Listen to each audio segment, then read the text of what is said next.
Welcome back, deep divers. Today, we are taking a deep dive, and this one's a doozy, into tokenized stocks, GameStop, and a whole lot of intrigue. Intrigue might be an understatement when you see the stuff I brought in on FTX's tokenized shares and the timing. Well, the timing around GameStop's wild ride is very interesting, to say the least. Okay, so rewind for us just a smidge to late 2020, early 2021 for anyone who maybe missed the GameStop short squeeze saga.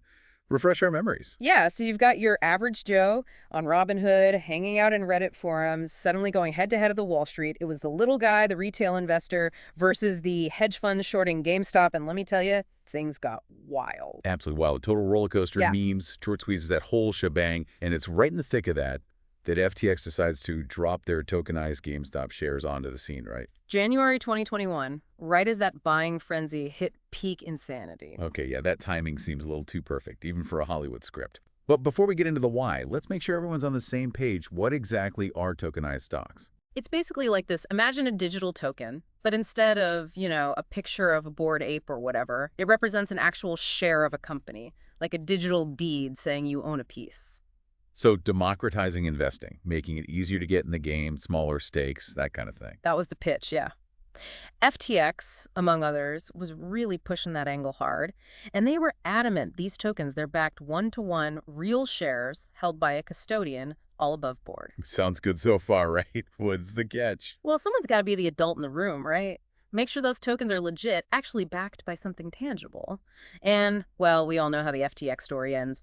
Not exactly a shining example of responsibility or keeping a close eye on the cookie jar, were they? Not exactly. Their whole implosion, it was like a stark reminder that even with all the digital bells and whistles, the good old-fashioned problem of counterparty risk, yeah, that's not going anywhere. Right. The digital world still depends on the real world behaving itself, and that doesn't always happen. And that brings us to the real meat of this. How does this tie back to GameStop, and were people trying to game the system? Because it's the manipulation angle, the potential for, well, let's be blunt, for things to get shady that really makes this whole tokenized stock thing so fascinating. Absolutely. And remember how much of the GameStop craziness was driven by short selling? And to do that, to short a stock, you need to find shares to borrow, right? Locates, right? Finding those is key to the whole short selling game. Exactly. But now, what if those locates weren't exactly what they appeared to be?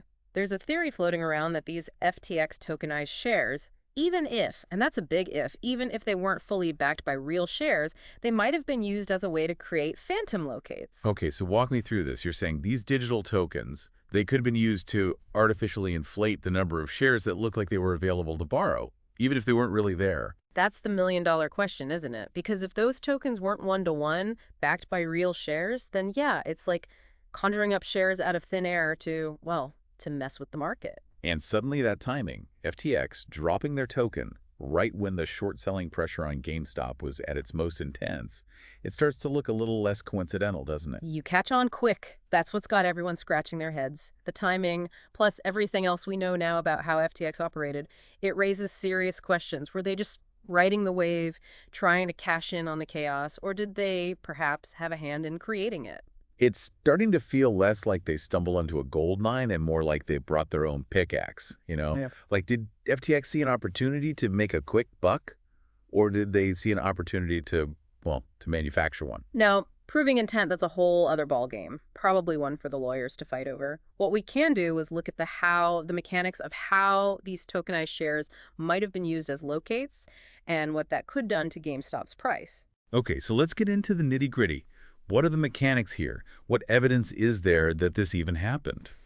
So one of the sources you sent over, it's this paper by a group of finance professors, and they really dug deep into how these tokenized shares were flowing through the system, and they found some, shall we say, discrepancies. Discrepancies, huh? That sounds ominous. What kind of discrepancies? Well, there were some, let's call them inconsistencies between the number of tokenized shares changing hands and the actual volume of GameStop shares being traded, and the timing of those discrepancies. Yeah, pretty interesting. Interesting how, like, red flag, We need to investigate this further. Yeah, Interesting. definitely red flag interesting. Now, these professors, they're careful, they're not making any accusations, but they do suggest that the timing, the sheer volume, it all lines up with the tokenized shares being used as basically synthetic locates, fueling the short-selling fire. So FTX could have been creating this illusion, making it look like there were way more shares available to borrow than there actually were, and using that to drive GameStop's price down. That's the theory, and it's a pretty compelling one, especially when you consider everything else we know about FTX. But here's the kicker, proving it definitively. That's a tall order, especially because when FTX went belly up, well, a lot of their internal records, their data, it all went up in smoke with them. It's like trying to solve a mystery where the key witness suddenly developed amnesia Yeah. and the security footage erased. Exactly. We're left piecing together fragments, trying to make sense of the bigger picture. But even with the missing pieces, what we do have, pretty darn suggestive, if you ask me. Okay, so we've got this theory, this idea that FTX might have been using these tokenized shares not quite as advertised and creating a whole bunch of phantom locates to mess with GameStop. But let's play devil's advocate for a sec, for argument's sake. Is there any chance, any at all, that this was all just a big, I don't know, a big misunderstanding? FTX messed up, they dropped the ball, but they weren't, like, intentionally trying to pull a fast one? It's possible, sure, anything's possible, I guess, but honestly, not very likely. I mean, look at the evidence we do have. We're not talking about a couple of questionable trades here, a rounding error, the volume, the sheer amount of these discrepancies, and always popping up at the worst, or I guess the most interesting times for GameStop's price. It's hard to chalk that up to coincidence, even epic incompetence. Yeah, that's like, what, finding a trail of sprinkles leading right from the cookie jar to, I don't know, a suspect with a suspicious crumb on their cheek? Hard to deny something's going on there. But okay, incompetence aside, let's talk impact. If FTX was creating all these synthetic locates, how did that actually affect GameStop's stock price? How does that even work? Well, at the end of the day, the market, it all boils down to supply and demand, right? By flooding the market with these phantom locates, what FTX could done, what they might have done, is create this artificial increase in the supply of GameStop shares. On paper, it looks like there are tons of shares just waiting to be borrowed, ripe for short selling. Which then, what, spooks everyone else? Makes it seem like everyone's betting against GameStop, even if they're not really, not with real shares anyway. Bingo. And remember what we said about short selling? It puts that downward pressure on a stock, right? So investors, they see this huge short interest, way more than usual. They might hesitate, second guess buying GameStop, or even worse, dump the shares they already have, afraid the price is about to tank. A self-fulfilling prophecy. So, the more fake locates FTX creates, the more the price drops, which then makes GameStop even more attractive for real short sellers to pile on. A vicious cycle, my friend, and tough to break out of, especially for a stock like GameStop, which, let's be real, it already had a target on its back from certain, let's call them institutional players. It's just, wow, wild to think that something so seemingly small, so in the weeds, so technical, could have this massive ripple effect on the entire market, you know? It really underscores how fragile things can be, how vulnerable the whole system is, especially with these new financial instruments, these tokenized assets. They're like the cool new gadget that no one's quite figured out how to use safely yet. And the scary thought is, this isn't just a GameStop issue, right? If FTX was playing this game, who's to say other companies, other players, aren't doing the same thing with other stocks right now as we speak? That's the billion-dollar question, and believe me, regulators are losing sleep over it, because if we don't get a handle on this, and fast, the potential for abuse, for manipulating the market on a whole new level, it's enormous. Which brings us back to, surprise, surprise, transparency. If we can't see what's going on under the hood, if these transactions are happening in the shadows, how can anyone, investors, regulators, anyone, know if the game is rigged or not? You hit the nail on the head. Transparency is key. We need to know with certainty that those locates, they represent real shares, not just, digital smoke and mirrors, IOUs from someone who might be playing three-card Monty with everyone's money. So how do we get there? How do we make sure these tokenized assets, which, let's be fair, they do have the potential to be a good thing, how do we make sure they're used responsibly? The million-dollar question part 2. It's going to take a village, frankly. A whole coordinated effort. Regulators, exchanges, the companies issuing these tokens, everyone's got skin in the game here. No more just trust us, no more shrugging and saying, hey, it's the Wild West of finance, anything goes. Exactly. We need clear rules, strong regulations, and those rules, they need teeth, real consequences for breaking them. Because the alternative, another 2008, another FTX, it's just not an option. Trust, once it's gone, it is incredibly hard to rebuild. So stricter regulations, more transparency, and what else? Because let's be honest, even with the best rules in place, there's always going to be someone trying to bend them, right? Oh, absolutely. Which is why we need prong 3 of the plan education. Investors, they got to be savvy, they got to do their homework, understand what they're getting into with these tokenized assets, no more blindly following the hype train. Knowledge is power, especially in the world of finance. Don't put all your eggs in one basket, especially if you don't fully understand what that basket is made of. Couldn't have said it better myself. Diversify, think long-term, and remember, building wealth, it takes time, it takes patience, there are no shortcuts. Words to live by, really. This has been, wow, a real eye-opener, even for us, and we thought we'd seen it all. Tokenized shares? They're more than just a techie footnote. They're a whole new chapter in the story of the market. But before we get too far ahead of ourselves, let's circle back to GameStop, shall we? What's the current state of affairs, and what, if anything, can we learn from this whole crazy saga? Well, GameStop's stock, it's come back down to earth a bit, no more stratospheric highs, but it's still significantly higher than it was pre-short squeeze. So those retail investors who held on tight rode out the storm. They haven't been wiped out, not by a long shot. So a win for the little guy, or at least not a total defeat. Exactly, and that's an important takeaway here. Market manipulation, it exists. It probably played a role in the GameStop story, but untangling it, figuring out its exact impact, that's nearly impossible. So the GameStop saga, it's not over. The final chapter hasn't been written. Absolutely not. If anything, it's a preview of things to come. Retail investors, institutional players, technology, it's all evolving so fast. GameStop, it's a case study in how things are changing, how the game is played, and how sometimes even the little guy can shake things up. You know, it's kind of poetic in a way. GameStop, it was like the poster child for mall nostalgia, and now it's at the center of this whole debate about the future of finance, Wall Street versus Main Street, the whole 9 yards. It is, isn't it? Like this weird microcosm of everything that's going on right now. The rise of, the little guy with a trading app, the power of social media to move markets, short selling, and those dark corners no one really talks about.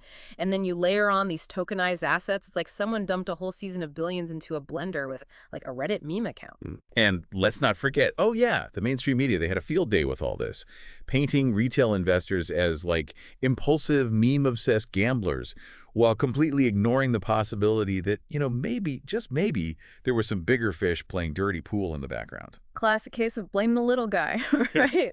But here's the thing. GameStop, it proved something important. Retail investors, they can be a force to be reckoned with. They can throw a wrench in the gears, expose the flaws in the system, especially when they team up. And they definitely made some people in high places sweat. And in the process, they blew the whole conversation about tokenized assets wide open. Because those things, they're powerful, and not always in a good way. Absolutely, and that's the thing that gets lost sometimes. Tokenized assets, they're not inherently good or bad. They're just tools, really. It's like, is a hammer good or bad? Depends. Are you building a house or, hitting someone over the head with it? It's all about how you use it. So the million-dollar question, the one we always end up back at, how do we fix this? How do we encourage innovation in finance, in tech, without letting things run off the rails and crash the whole system? That is the million-dollar question, isn't it? And honestly, I don't think there's one single answer, one magic bullet. It's going to take like a multi-pronged approach. Okay, I like the sound of that. Hit me with the prongs. What needs to happen? Prong 1, transparency. You got to start there. The companies issuing these tokenized assets, they need to be upfront, open book even, about what's backing those tokens, how they're being held, are they safe, and what, if any, safeguards are in place to prevent, well, fraud and manipulation, the usual suspects. No more trust me, bro, in finance. If I can't see it, verify it myself, I'm not investing. Exactly. Prong 2, and this is a big one, regulation. We need rules, clear ones that specifically address the unique challenges and, let's be honest, the risks that come with tokenized assets. Especially, and I can't stress this enough, especially when it comes to short selling. Because if we don't plug the holes, if we don't make it harder, much harder, to pull a GameStop, to manipulate the market with potentially synthetic shares, it's only a matter of time before someone else tries it. And next time, the stakes could be even higher. Absolutely. And that brings us to prong 3, education. We need investors, everyone really, to understand what they're getting into with this stuff. Tokenized assets, they're not your grandpa's stocks. They're complex, they're volatile, and there are real risks involved. Knowledge is power, my friend, never more so than when we're talking about something as potentially risky as, well, as anything in finance, really. Do your research, ask questions, and never invest more than you can afford to lose. Amen to that. And I guess that brings us to what prong four, maybe the most important one, accountability. When someone breaks the rules, when they manipulate the market, whether it's with tokenized assets or the old-fashioned way, there need to be consequences, real ones. No more slaps on the wrist for these guys. Yeah. No more too big to fail bailouts. People need to see that the system, it can work for them, not just against them. 100%. Market manipulation, it hurts everyone in the long run, investors, companies, the whole economy, really. We've got to restore trust in the system, and that starts with holding people accountable for their actions. No exceptions. Trust. That's really what it all boils down to, isn't it? Trust in the markets, in the companies we invest in the regulators who are supposed to be looking out for us. And that trust, it's been shaken a lot over the past few years by GameStop, by FTX, well, by a lot of things. No doubt about it. Trust is the bedrock of any functioning financial system. And rebuilding that trust, regaining what's been lost, well, it's going to be a long and probably bumpy road. This has been, wow, one for the books. Seriously. We've covered so much ground from the nuts and bolts of how these tokenized shares work to, like, the existential questions about the future of finance and who we trust with our money. And honestly, we've just scratched the surface. This whole world of tokenized assets, it's still so new, so unpredictable. Who knows what's going to happen next? I have a feeling you're right about that. To everyone listening, thanks for diving deep with us on this one. Keep asking those tough questions, stay informed, and as always, dive deep.